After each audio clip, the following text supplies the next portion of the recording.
So, story about me, folks. Okay, so my mother, cute little thing, had a son. She's like, oh, I want a daughter because, you know, I want a little ballerina frilly girl.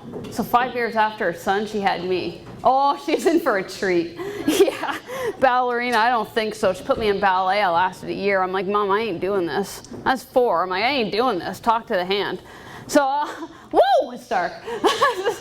All I wanted to do was things like martial arts, you know, soccer, baseball, that kind of thing. I had to totally disappoint my mother. So, oh God, I can't even see it. It's so dark in here. Sorry, I got to see my notes. So, yeah, in high school, my last year of high school, I actually graduated early, but my last, my last semester of high school, what I did is I joined the Lincoln and Welland Regiment co-op. So I joined the Army because I wanted my mother to be able to say, hey, my daughter wears Army boots, rather than ballet slippers. So I joined the Army, and I know it's hard to tell which one I am there because of my tan. So it was a pretty cool course. There were 21 males and 2 females on this course. And I have to admit, it was very, very, very male dominated. When we completed 5 months of basic training, 5 days a week and 1 weekend a month, it was very hardcore, especially, I'm not like pity part or anything, but on the girls, because again, there was like 21 males. But at the end of the course, what they did to celebrate that we passed this course was they went to a strip club. So you can only imagine that us 2 girls on the course were like, okay, yeah, this is not happening. But anyway, I'm like, you know what, I love the Army so much, I stuck with it. My absolute favorite thing on with the Army was being on the ranges. I don't know why, but I was really good at shooting. I had never shot a gun before, but I was really good at shooting. One of the exercises we did, we had to learn how to shoot a pistol, which I'd never done before. There was an OPP officer standing on my right, a sergeant in the military, and he saw me with this pistol and he goes, yeah, I'm gonna get outshot. Like, whatever. I'm like, oh yeah, challenge accepted, dude. I outshot an OPP officer with a pistol for the first time, which was really cool. He held his head in shame, and it was the best feeling ever. That's all I have to say. Oh, guys, stop it. No. So the next exercise we done was this C7 service rifle, which I was very comfortable with and I enjoyed a lot. We had to shoot 25 targets that popped up at various ranges. We had 30 rounds in our magazine. I shot my 25 targets, and I saw the guy next to me wasn't doing that great, so I shot 5 of his for him. 2 years in a row, I got top shot out of our battalion. I was never awarded it because I was told a female was never awarded this, and we're not about to start now. Oh. And back then, and it kills me to this day, I didn't have the balls to stand up and say, yeah, this ain't right. Today I would have fought it. But anyway, so I got top shot 2 years in a row. The second time I got top shot, the winner got to fire the 84 millimeter anti-tank rocket launcher. So there I am standing in front of all these guys that I just kicked their butt shooting with, firing this massive thing, and I got to fire it at an old tank. It was absolutely awesome. In your face! So yeah, I love the ranges. It totally increased my self-esteem and gave me a little bit of self-worth. I knew on being around weapons, I was always very serious on the ranges, as you can see. Very mature. So here I am again. I'm just showing off my tan. So after school, I knew from a very young age, actually, by the age of 8 years old, I knew what I wanted to do with my life. I was going to be a police officer. I knew it. I was going to be a cop. And back then, we had to have either college or university. So I went off to a university for honors criminology at Windsor, so I could be a cop. This is all I wanted. I fought for this every day. But I knew there was something off with me physically. I was always very tired. I remember my 4-story high school. In grade 9, all my classes were up on the 4th floor, and by the time I just walked up to that 4th floor, my legs were shaking and I was in excruciating pain. But all I thought was, okay, I'm weak, I'm out of shape, you know, I'll get with it. But so I stuck with it. I actually had a doctor in Toronto diagnose me with chronic fatigue syndrome and fibromyalgia. You tell someone you have chronic fatigue syndrome and all they say is, oh my gosh, I probably have that too because I get tired. Okay, fatigue and tired are two totally different things. Fatigue, picture yourself with the worst flu you've ever had. You're just trying to get up and just walk to the bathroom and your muscles are aching and screaming. You can't think properly. It's hell. Fatigue is horrible, I have to say. So it was really hard to describe this to people. I also had severe migraines every few weeks. I had a headache every single day. But hey, what can you do? I had to stick with it. I'm going for my dream. I'm going to be a cop. So my last year of university, in the summer, I went off to Gagetown, New Brunswick, which is awesome. So, oh yay! It was so much fun there. Again, seemed to be very, very serious around weapons. After about 2 months, the one morning I woke up and I was still having the severe headaches and my whole left side was completely weak. Like I could hardly pick things up. I had a hard time dressing myself. I'm like, okay, I know the doctors are all telling me it's all in your head, you're out of shape, but I'm like, something's seriously wrong here. So I went to the doctor on the base. He sent me to a neurologist. The neurologist then sent me to get an MRI. That MRI showed I had 2 lesions, or basically scars, on my brain. So I'm like, this is good, because now someone's going to tell me I have something. He said, you know what? It's nothing. It's probably just from the medication. What medication gives you scars on your brain? So again, I'm being told by a doctor, it's nothing. It's all in your head. Just work it off. So it really sucked, to be quite honest with you. Yeah, again, very serious around weapons, people. Not joking around. Don't want to get shot. So I was off to university. I went to the University of Windsor for 4 years. And the last 2 years, what I did almost every day, because I knew I was going to be a cop, I got to be physically fit, is I went for a run almost every night. And at the end of the night, or at the end of the run, sorry, I'd go, okay, I'm going to sprint like 100 meters.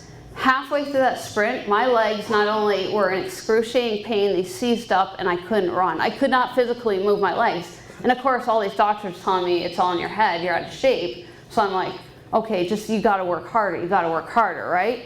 So that's what I kept doing. I tried. After my 4th year of university, and all through university, I had no social life because of the fatigue. All I did was I studied, I did the Army, and I went to school. That was it. So the day after 4 years of university and my lifelong dream, I went and did the police testing.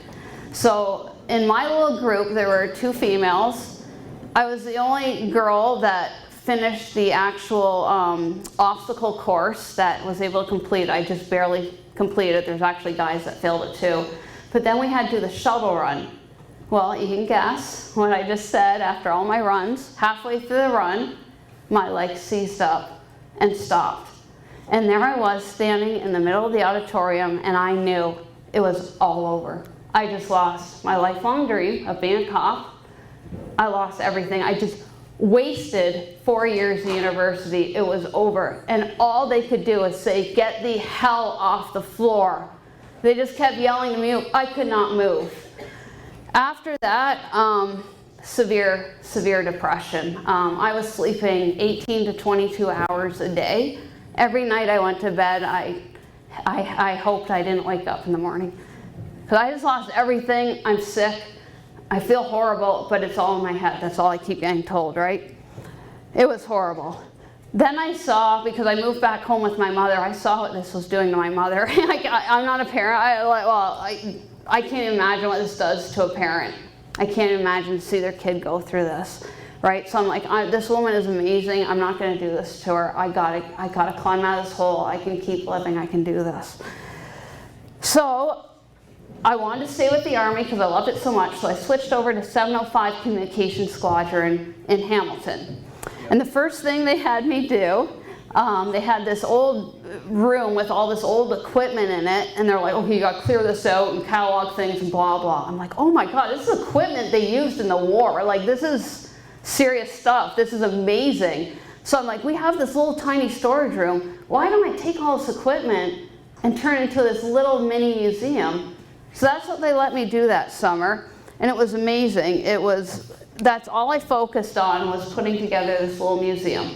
So we had it in dedication to Lieutenant Colonel Rice. He was the oldest commanding officer in Canada, serving at that time, the oldest Army vet at that time, Lieutenant Colonel Rice, that was still serving. So we put this museum in his name, and it was amazing because all these vets came to, again, it was a storage room. It was so tiny, but I cleaned all this equipment like with Q-tips and everything just to make it perfect. And I had all these vets coming in and telling me, oh my God, I use this equipment in the field. Like this is what I use. I touched this, you know, like more than 50 years ago. It was absolutely amazing. And listening to their stories, it just inspired me so much to, you know, pick myself up and basically keep going in life. It was really good for me at that time. It was a very positive project, and it was extremely therapeutic for me. So what I did after that, I still needed a job, right? So I ended up working at a youth detention home. No, it wasn't for me. Just wasn't my thing. Didn't enjoy it too much.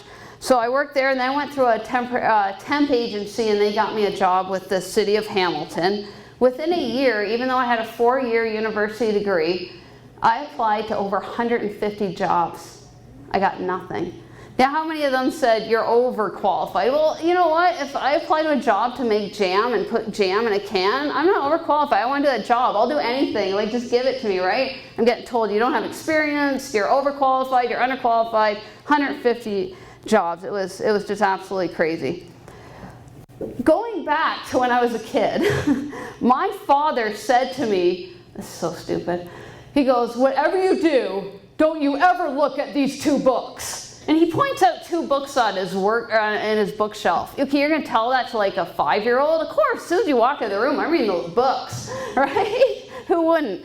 They were embalming books. I know that sounds very sad and depressing, but I'm like, oh my God, this is so cool. So whenever I could, I am reading these embalming books, because before he became a teacher, he was a funeral director. So I'm like, this is really cool. I'm really interested. Well, if I can't become a cop, I'm going to become a funeral director. So what I did is I applied to Humber College, because they have the funeral services education program. So I applied there. And yeah, I got in, but before they admitted you had to do 2 weeks at a funeral home, basically volunteering. Those 2 weeks physically, I never realized how physical a funeral director job is. It's crazy. Like, you're on your feet constantly. Those 2 weeks almost killed me, but I'm like, I'm not giving up another dream. So I stuck with it, went off to Humber. And yeah, partway through the course, we had to do a themed funeral. I've got a little tip for you guys. I learned this lesson. Holy cow. Don't you ever get in a casket and then send the picture of you in a casket to your mother. Oh my God. That did not go. I thought it was cool because I was all comfy. I looked adorable in my uniform, right? But she's like, what? I almost killed her. Like, it was bad. But anyway. So I absolutely love the funeral services program. It was very hands-on. I actually got top marks of the whole course. I got the President's Award and everything. Halfway through the course, we had to do another 2 weeks at a different funeral home. I did one in Hamilton, Crestmount. They're the ones that do all the embalmings and everything. It's very, very fast-paced. Loved it. Did 2 weeks. It took me 2 weeks to recover. I was in bed for almost 2 weeks, just from working in a funeral home for 2 weeks. I knew at that time. Dream number 2, because it's all in my head and I'm lazy, I'm out of shape, I just lost. So again, very down, but thankfully not as down as the first time. I went through a temp agency, and they got me a job with the city of Hamilton. And while I was working there, I kept applying to jobs, and thankfully, I got in with the government. Because I knew I was stuck with a desk job. That's all I could physically do. I got in with the government, which is great, right? Benefits and everything. So I worked with immigration for 1.5 years. I actually said when I was 8 years old, I'd rather die than ever work for the government and have anything to do with taxes. Guess where I work now, people? I'm a tax man. So after a year and a half with immigration, I was kept applying to jobs, and I got in with Canada Revenue Agency. Hey, not my thing, but you know what? Pays the price, gives me my money, gives me my benefits and everything, and I do enjoy the job. Partway through the year, we for Halloween, because I'm still with the Army, right? Hey, I'm going to be the GST squadron. So I got a whole bunch of uniforms and our team dressed up, which was pretty cool. Yeah, GST squadron. Within a year, I became extremely ill, like overnight. I lost my sense of taste. I woke up, my whole one side was weak. My vision, my eyes were constantly moving back and forth. So it's basically if you spin around really, really fast, like 10 times, you know how you're all messed up and feeling sick. That was me 24/7. Like I was throwing up constantly. I was seriously ill. I went to a bunch of doctors who kept sending me to specialists, I mean within days. Everything I saw had urgent written on it. Got into a neurologist. She did an MRI, a CAT scan. My thing for dealing with things is humor. She did a spinal tap. So there's two people holding me down, because it's not a fun procedure. So there's two people holding me down, and I start telling jokes, because I'm freaking out, because I don't know what's going on. I'm in pain. And the neurologist had to tell me to stop, because I'm making her laugh, and she's shaking the needle in my spine. So that's my thing. I deal with everything with humor if possible. Unfortunately, from all those tests, I was finally, fortunately, diagnosed with multiple sclerosis. I'm like, fortunately, the best day of my life, I got a diagnosis. It's not all in my head, obviously. The worst day of my life at the exact same time. Worst part about this, I was medically released from the Army after serving for over 10 years. I love the Army so much. I think about every day that I still have my dog tags on. I love it so much. That was the worst part of my diagnosis. So now I have this huge void. I'm like, what am I gonna fill this void with? Like, I love the Army so much. My mother and I are driving down the highway, and I saw this plane flying really low, and I go, oh my God! I'm gonna be a pilot! So she got the car back on the road.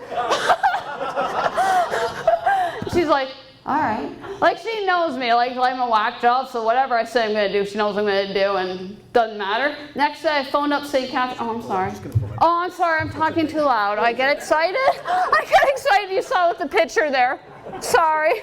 Anyway, so next day, I phoned up the St. Catherine's Flying Club, and then the day after that, I had my first lesson.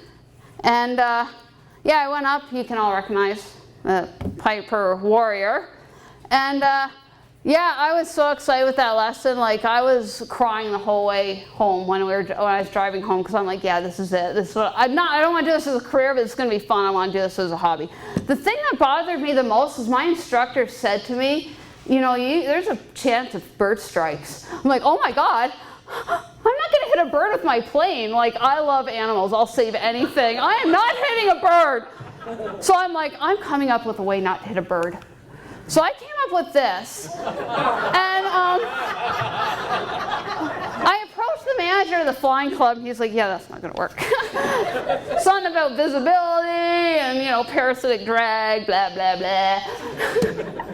So I kept going with my lessons. I absolutely loved it. I did a little bit of flying in a 172 there. I had to start a new MS medication. We didn't know how it would affect me. So we're like, you're not quite ready for your private pilot license, but you're ready for your recreational permit. So my instructor, who knew I was extremely nervous to do my test for this permit, said, let's go to the market on Saturday. So he picked me up, and I'm like, that's kind of weird. Why is there a headset sitting there? And he didn't take me to the market. He took me to the airport where I did my recreational permit test. Oh my goodness, I was so nervous. But I did it. I passed, which was awesome. So it was great, because now I can take passengers up. My mother always said to me when I was little, why don't you get your pilot's license so you can take me flying? I'm like, yeah, whatever, like I could do that. I don't have the ability to do that. I could never do that. Never thought about it, never considered it. But she said that when I was a little tiny kid. It was awesome. Back to the MS diagnosis. Best thing ever, because I realized, like, I can wake up tomorrow, I can wake up completely blind. I can wake up, I can't move my leg. I can have all these things with MS because they affect the nervous system, right? Your nervous system affects everything. All these things can happen.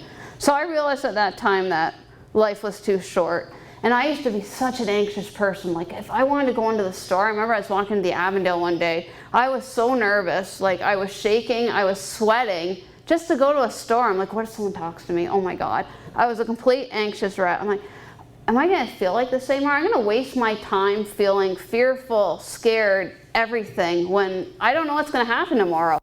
This was the best thing in my life to ever happen, was to get this diagnosis, because I'm like, I'm gonna be happy, I'm not gonna be timid anymore. It took every ounce of effort to say, yes, I'm gonna climb out of this and be confident and truly happy. It was a struggle every single day mentally to do this, but I'm like, I'm still gonna do it. Back to my issues with the plane, so we had the bird strike issue, right? So I'm like, okay, at this time, there's no GPS on this plane. What if, like, okay, yeah, I got this chart, I gotta follow this railroad, I gotta do all this stuff. What if something happens, right? What if the chart flies out the window? What about OnStar? So I brought that up to the manager of the flying club. He's like, Liz, come on, seriously? So I kept with it, and the most awesome part, right after I was diagnosed, I'm like, I enjoy the MS Society, so you know about the Walk for MS every year. I'm like, now I have my license, why am I gonna walk? Come on, seriously? So what I did was I, had people at work pledge for the Walk for MS, and then I did a draw. So these are the first two people that I took up with me. This girl's hilarious. So Heather, she went up with me later. She went up with me 3 times. And on my second flight, when we flew over the Niagara Falls, coming out of St. Catharines, so I climb up to 3,500 feet, because that's what you have to be to go over the scenic circuit, and then I pull back the power, right, because I'm not climbing anymore. I don't need as much power. And she goes, oh, are we stopping? Like, yeah, Heather, I'm just going to stretch my legs and pull off on the road here. Like, she was so cute. Anyway, so yeah, I absolutely love where I live, because, like, look what I get to see. I never, ever, ever get sick of flying over Niagara Falls. It is the best thing ever. It's so cool. So I'm like, now I have this ability to fly over these types of events. So of course I'm going to fly over the 3 MS walk sites in Niagara, which is awesome. So I get to look down and see everyone there. I think my mother and boyfriend are right there. It's kind of cool. So, and then I'm like, okay, but I'm renting planes. So what if I need a plane for a time I want to do this walk or this event? Like, it would be so cool if I owned one, but like, I can't own a plane. My instructor said to me, my aviation mechanic has a Cessna 150 for sale for a month. I'm like, okay, what if I have an MS flare-up and now I can't fly? What if this happens? What if this happens? Like, it was just pure negative. And then after a month, I'm like, okay, what if I don't? What am I going to miss out on? What if I don't buy this plane? All these experiences I'm going to miss out on. Okay, if it doesn't work for me, sell it. It's not a big deal, but you've got to try. So I'd like to introduce you, everyone, to Odessa von Cessna. Not many things rhyme with Cessna, so that's the name she got.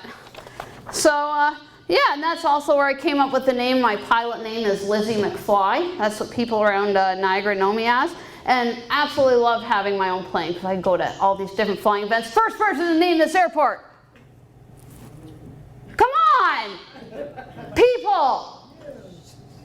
Edenvale. Come on. I'm surprised no one said it. So that's, yeah, this is the Wings of Wheel. I absolutely love it. Edenvale is one of the best fly-ins I could do. I absolutely love it. My aviation mechanic, I know it's kind of hard to see, but he has a little airstrip right there. Just look for the golf course. That's what I always do. So that's pretty cool. My favorite thing to do when I learned how to fly, my instructor taught me to land on grass, which was absolutely awesome. Loved it. Okay, there's no sounds to make airplane noises.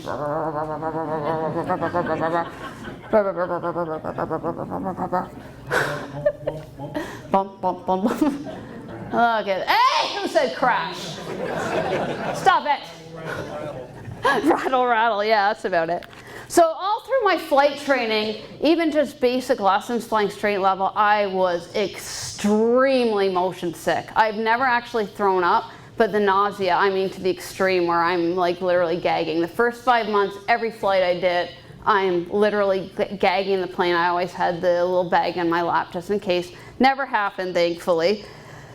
For some reason with Odessa, I mean, I loved her, but I never felt that mother-airplane bond, you know, that you would expect. It didn't feel right. So one day, it was about a year later after I bought her, and this guy came up to me and said, hey, do you want to go up and do aerobatics? I'm like, okay, so I fly straight and level and I'm almost barfing. Yeah, I'm going to go up and do aerobatics. Yeah. So I went up in this guy's Skybolt, yep, for 7 minutes.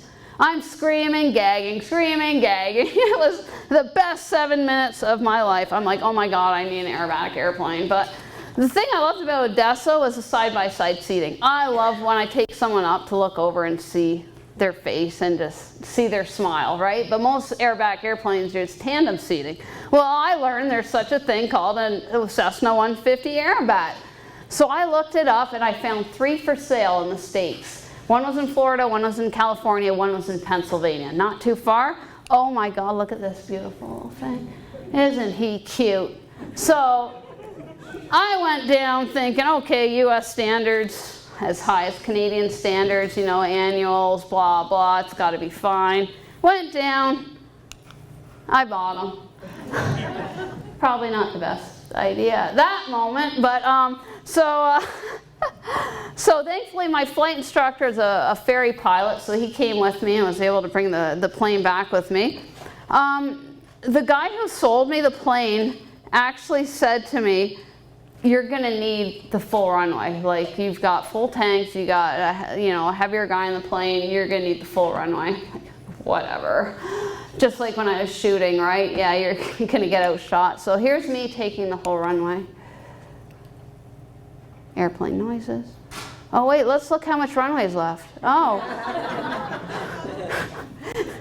Good times, good times. So while we're flying back, for some reason they decided to plug all the vents because they thought in the summer if you plugged all the vents the plane would be cooler. So we had 0 heat, this is like December, no heat, and right over Buffalo my transponder kicks out, so that was fun. So fortunately we did get it home. I'm a little teapot impersonation there. So I got it home. And it took about 2 months. So one of the first things my aviation mechanic said to me goes, Liz, watch this. He grabs either side of my engine. He goes, boom, boom, boom. The engine mounts were like gone. And I'm like, oh, that can't be good. So it was about 10 grand to get up to Canadian standards. I was really surprised how much the difference was between the Canadian and American standards. And everyone was telling me before I brought this plane in, do not bring a plane in from the States. It's insane. There's so much involved. It's hard as heck. I just did the research on everything, found out everything we needed to do, did everything we needed to do. It was a piece of cake. There were no issues whatsoever. The only thing I learned was when you bring a plane into another country, as soon as those wheels touch the ground, it's there until it's all, cleared, registered, and everything. Well, I'm like, well, we're early. So I'm just going to do a touch and go.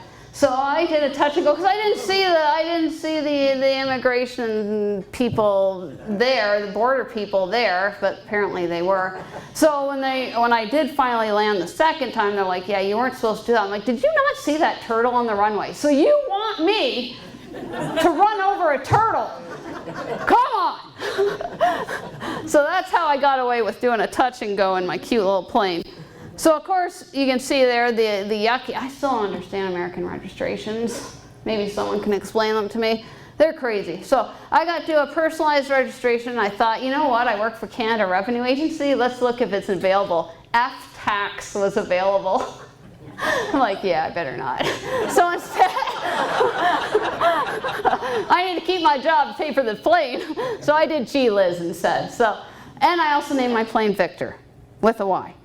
So here we go. I've got an aerobatic airplane. How the heck do I do aerobatics, right? thankfully, and I heard his name mentioned today, Scott McMaster, who has a plane out of a couple planes actually out of St. Catharines Airport, approached me and said, hey, do you want me to take you out and teach you how to do some aerobatics? I'm like, oh my gosh, yeah, of course, I'm just reading a book, I don't know what I'm doing. So he took me up for 4 lessons, and he taught me the loop, the aileron roll, and the snap roll. Mostly what we did was when things go wrong. Right, how to correct it. Like if you're upside down too long without an inverted system, the engine shuts off. And that happened a few times. Apparently, if you just lean and beg, it eventually flips over and turns back on. So thankfully, he taught me that. I could only go up for like 10 minutes at a time because I still had the motion sickness, right? So to get your aerobatic, it's not really a rating, but to be able to take passengers up, you need either 10 hours of aerobatics with an instructor or 20 hours on your own. That sounds like nothing, but I mean aerobatics, like you're usually only doing like 15 minutes at a time, right?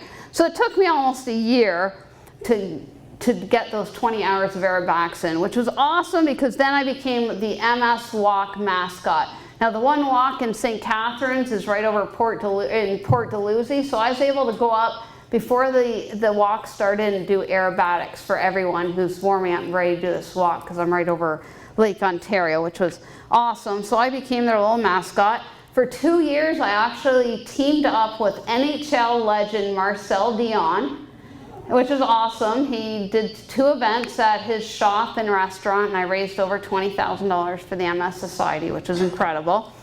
So I've had the privilege of doing tons of news broadcasts and newspapers and such.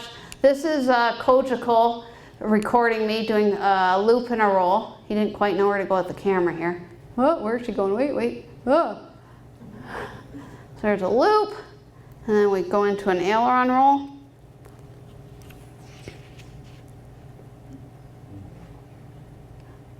I mean, this was, I can't even tell you what this does for me. Like, this is freedom. This is therapeutic. When I'm having a good day where I'm not in severe pain from nerve pain, my headaches, my fatigue, and the weather is good, I'm going up and doing this. I can't even begin to tell you how therapeutic this is for me to have this to look forward to. It's absolutely incredible. So another thing I did, this is the oldest person I've ever taken up with me for aerobatics. He was 87 years old, and he's telling me about how he used to fly the Chipmunk and did all these things, and it was just incredible. We went up and did aerobatics. The last maneuver was a spin. This is over Welland Airport.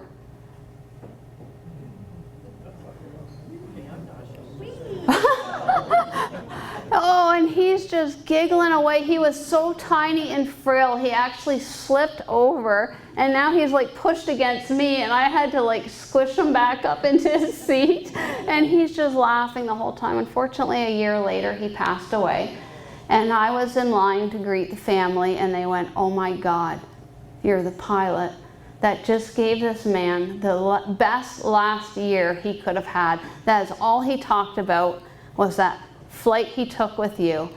And I'm just standing there with my mouth hanging open, like, I affected someone to this degree. They gave me this picture of him that he had on his fridge, of him and me in the cockpit of my plane, and I got to give him this gift. Like, what better can anyone ever ask for? It was just absolutely incredible.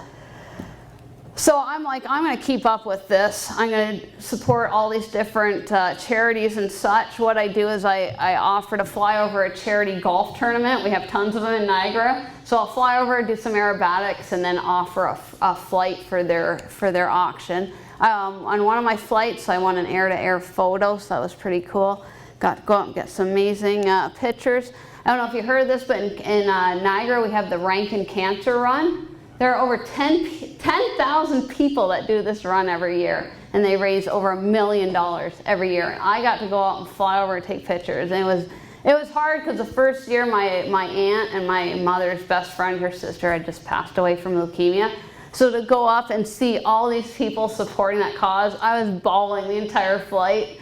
But just being able to go up and see all these people supporting this cause, I can't even tell you what that did for me. It was incredible. I was so grateful. I won the, I was awarded the Queen Elizabeth Diamond Jubilee medal for my volunteer efforts, because I love doing stuff all over Niagara for the different charities and such. It was so great to be back in my uniform. I miss it so much. Again, I think of the Army every single day. It was very cold that day, as you can tell. I'm all huddled up.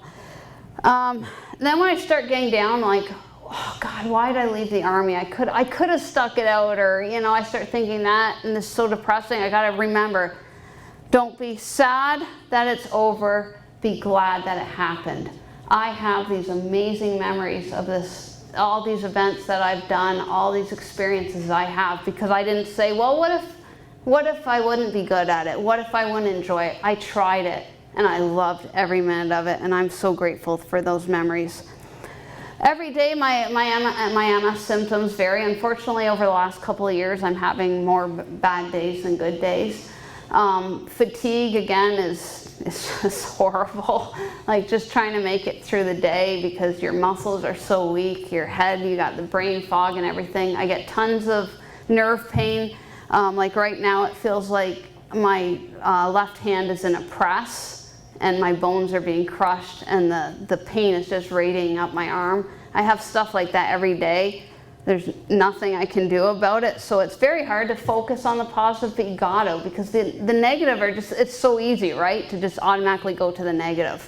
Well, look at what this is happening to me, you know, but look at what I do have, you know, look at the gift I have of flying and everything. So again, it's very hard to deal with, but for me, I deal with it with humor. I deal with everything with humor if I can. Okay, this is where you're all going to get jealous, you pilots. I love this. So you know what we have in Hamilton, right? One of 2 flying Lancasters in the world. Lancaster bomber. I got to go up in the Lancaster bomber. Not only did I go up in it, I know the chief pilot quite well. You probably know him too, Leon Evans. He stepped aside. I flew the Lancaster for 5 minutes. Oh, like it was just, like, oh my gosh, I like even now talking about it. They wouldn't let me roll it though. Like, come on. A little aileron roll, what's gonna harm, right? But it was absolutely an amazing experience. There's Leon there and everyone. It was just, oh God, it was incredible. And of course, I flew into Hamilton because I needed a picture of my plane, little Victor under the Lancaster, which was just the coolest thing ever. And I've got the, you know, the Disney plane. The Disney planes, I got the eyes as my sun visor. I always put up my window, you know, just to look mature and like a pilot, I know what I'm doing. So yeah, it's setbacks happen. Like last weekend was really bad, like scared the hell out of me because I was so unbelievably weak and almost unable to function. Like it was really bad. I'm like, what if this happens on like today when I'm supposed to present? I would have had my boyfriend come here and hold me up if I had to talk. Like I didn't care, I was coming here. But these things happen all the time, these setbacks, and I just have to keep telling myself, you know what, there's good days ahead, and you're gonna enjoy it, and it's totally worth it, and I have no regrets. And it's hard, it's a physical, or it's a mental fight every single day to keep focusing on the positive, but it's so worth it. What I did in the Army, we went, when I was with Borden, we were doing our trades training, we decided, hey, let's go skydiving. I'm like, all right, because I've always wanted to do that. So I decided, I'm like, okay, I'm gonna go with you, we're gonna do skydiving. I did 4 jumps from 4,500 feet where the instructor basically pulls your pilot chute and then it opens. My boyfriend, for my birthday a few years ago, got me a skydive with the Welland skydiving, I can't remember the name, I'm sorry, it's out of Welland, the skydiving tandem jump. So I told my jump master, I'm like, look, like I do airbags and stuff, so like, and the thing about MS, I don't know what it did to my brain, but I don't get a rush anymore, and it sucks. I'm serious. I can't tell you how much it sucks. I miss the rush. I miss the, you know, the stomach go, like I don't get anymore. So I told my jump master, please scare me. Like I need that rush. Do something to me. I don't care. Like just surprise me. This is what he did. This was so cool. I had no clue this was coming.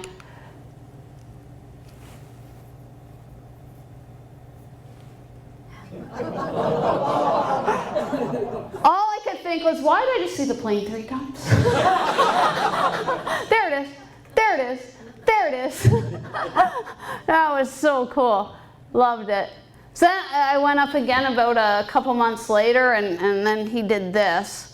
But about partway through, I had to tap him on the leg. I'm like, dude, I'm going to hurl. Yeah. I still, even doing aerobatics and stuff, I still get motion sick. The coolest thing about that flight was I got to see my plane from the air. I've never seen my plane from the air before. How cool is that? Look at little Victor. Look how cute he is. Look at him. Just want to, like, you know, scratch his little spinner. He's so cute. So yeah, again, unfortunately, things happen, and with MS, there's a good chance you're going to end up with lesions, which is basically scarring on your brain. I remember the one time I went and had an MRI. I have to have an MRI every year. And I went to the hospital and got the disc that had my results on it. And I went back to work, and I'm like, I'm just going to have a look. Like, can't be anything. I pulled this one picture, and there was a golf ball size white thing on my brain. They actually put like measurements on it and everything. I'm like, yeah, that's not good. That is not cool. Fortunately, after some treatment, that got cleared up. A few years later, unfortunately though, a much smaller lesion appeared on my brain. And I'm like, well, that sucks, but you know, things happen. So my neurologist called me in and said, yeah, we got to discuss this and stuff. Maybe we got to change your treatment and whatever. And I go, did you take a really good look at that lesion? Because something's not right. He's like, it's just a normal lesion. I'm like, no. Did you zoom in on that lesion? Hi! Look how cute he is. Hi! My neurologist just, that's not how I see most people, is they're holding their head in their hand going, oh God. So again, everything I do, if I can, I use humor, because you can't change it, right? You might as well laugh. So now we all know how messed up COVID's been. So, and during lockdown, wow, that was weird flying. Holy cow. Like here's flying over Niagara College. It's just surreal, eh? Like just to see it that empty, it was surreal. It's like you're in a movie. Like, is this really happening? Here's the Rainbow Bridge, Niagara Falls. Like it was just so weird seeing that.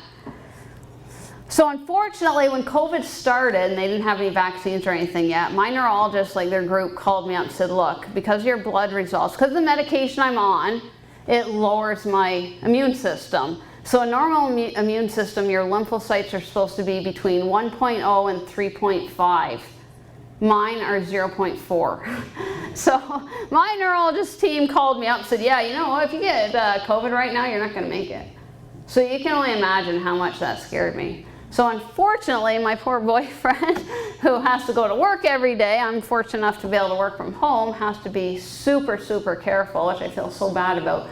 And so does my mother. I'm very close with my mother because my immune system just can't fight anything off, right? So thankfully, after over 3 years, this is actually the first social event I've been to in over 3 years. I have not, oh, thank you. Thank you. We haven't been to a restaurant. We haven't been to a mall. We haven't done anything for over 3 years. And I'm so fortunate that they've allowed me, not because of COVID, because of the MS, I've been able to work from home for over 10 years now, thank goodness. I miss people so much though. It's not all cracked up to be, so just through a social distance, I love this in my shirt. So just at a social distancing and wearing our masks and just being very careful. I just got my 6th shot a few weeks ago. So yeah, because my one big fear is the long-term COVID, and where they say like fatigue, pain, headaches. I'm like, okay, I already get that every day, so I'm going to double that? I don't think so. So I got to do everything I can to avoid COVID. So one of the worst parts of COVID is I haven't been able to take people out flying with me. There is nothing in the world better than taking a passenger up, looking over at them and seeing the biggest smile on their face? I've had these big biker guys come up. Yeah, I do ride motorcycle, I do roller coasters, I can take this. I make men scream like little girls. And it is awesome. So it has been devastating to miss all that. What I have done though, right before COVID started, I took up this little girl. She was 8 years old, and she actually went out and did airbags with me. She's the youngest pilot or the youngest person I've ever taken up. Just absolutely awesome. So when COVID was about 2 years into it, her mother said, would you mind taking her up again? We'll test right before the flight for COVID. She'll wear a mask and everything because she's going to be a pilot. Oh my God, this little sweetheart named Stella. She's 10 years old in that picture. Last summer I took her up 8 or 9 times, and I had a little lesson planned every time. I'm not a flight instructor, so obviously this time doesn't count towards anything, but the experience, right? So I took this little girl up 8 or 9 times. It was absolutely amazing. What her mother did, she wrote a book about her because they lived in Japan for about 6 months, a couple of years before that. And she's like, she wrote a book about that experience. She's like, I'm gonna write a book about you going up flying with her. I'm gonna write a kid's book on aviation. So I present to you Stella's Stories from Around the Globe by Sherry Burke, and it took us almost a year to write this book. Look at me as a cartoon character. Am I not adorable? Look at that. And there's Donkey. See, I got my little donkey here. Little donkey. So she wrote this book, and it's, oops. Oh my goodness, I just lost my presentation. Mike, help. Mike! Oh, thank you. I'm sorry. My poor boyfriend's sitting there going, please stop. Sorry. So anyway, she wrote this book, and it's awesome because it's all about, I'm sorry, there it is. Yeah, that slide if you can, that's all.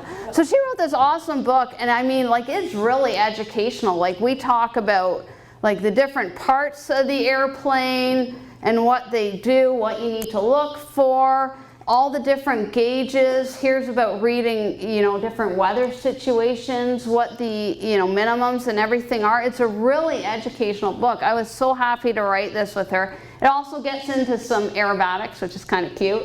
So, yeah, I have these for sale. If you guys have any cute little grandkids or anything, they're $10. And it's so amazing to me. She said $1 of every book is going to go to the MS Society. I'm like, oh! So, yeah, that's really cool. So $10 if you want to buy one of our, actually, all right, sold one tonight, which is pretty cool. Yeah, so I also have a website. I have to admit, for the last 3 years, I did a blog that I did it like usually every few days because I had stuff going on. Life was good, but for the last 3 years, I haven't done my blog quite as much as I would like to. But anyway, there's my website, and I always put at the end of the blog my symptoms that I've experienced lately, just so people can understand how much MS changed you, not only from day to day, but hour to hour. Like, I can wake up feeling great, and then 4 hours later, the fatigue and the pain hit, and I'm done, right? Like, it changes so much every day. I know one guy who works for CRA in Hamilton, and he didn't know he had MS. He woke up one day completely blind. Like, it's terrifying. And he's like, well, I'm not going to go to a doctor. He didn't get treated right away. He is now permanently blind. If he had gone and said, okay, like, there's something totally messed up here, they might have been able to save his sight. So there's so many things with MS that can happen. Like, I had one instance where I was walking through the office, and all of a sudden my leg just went, and papers went flying everywhere. So that was a lesion on my brain that had to be treated with steroids.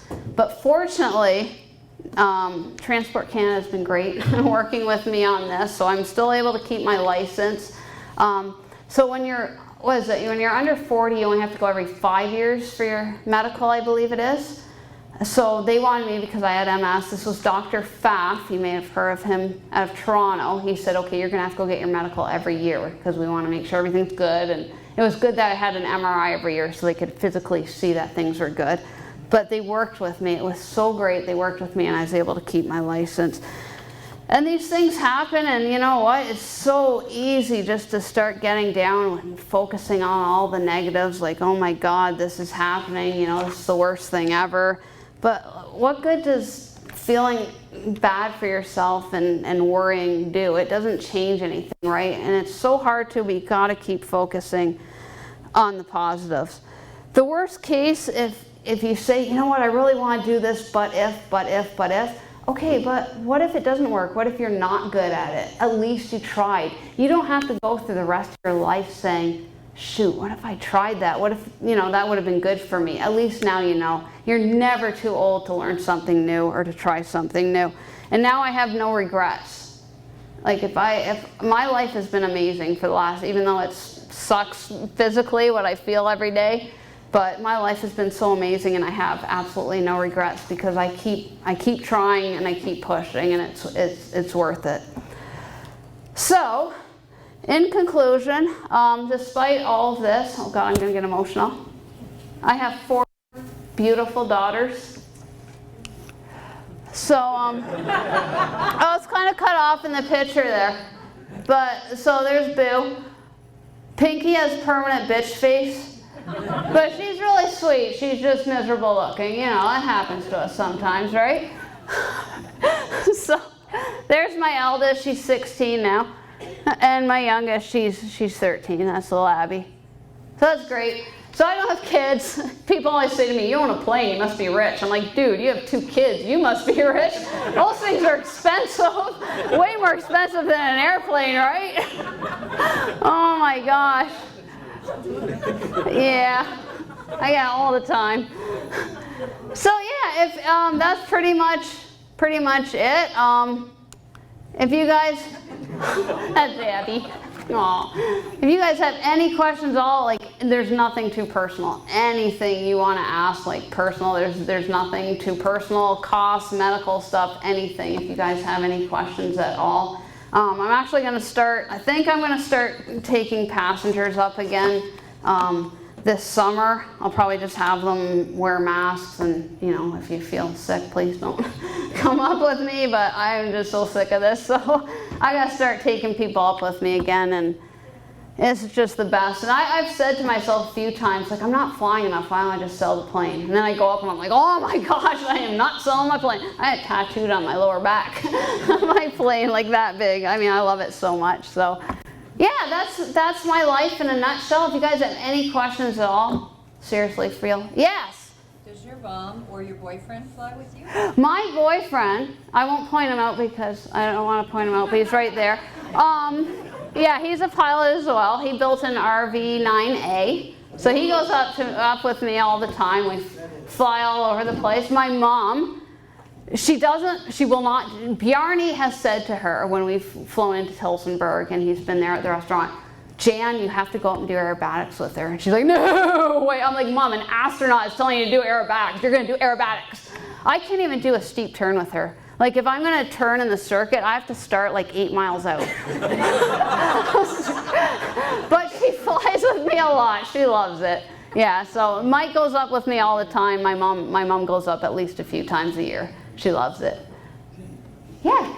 I'm glad you were well enough to come. Oh, thank you so much. I am too. Like I can't even tell you guys what this has done for me, just being out with people again, and I was so nervous about and everything, but just being around people and being social again. You guys are crazy and I love it. Oh my God, $1,300 for butter tarts. What is wrong with you people?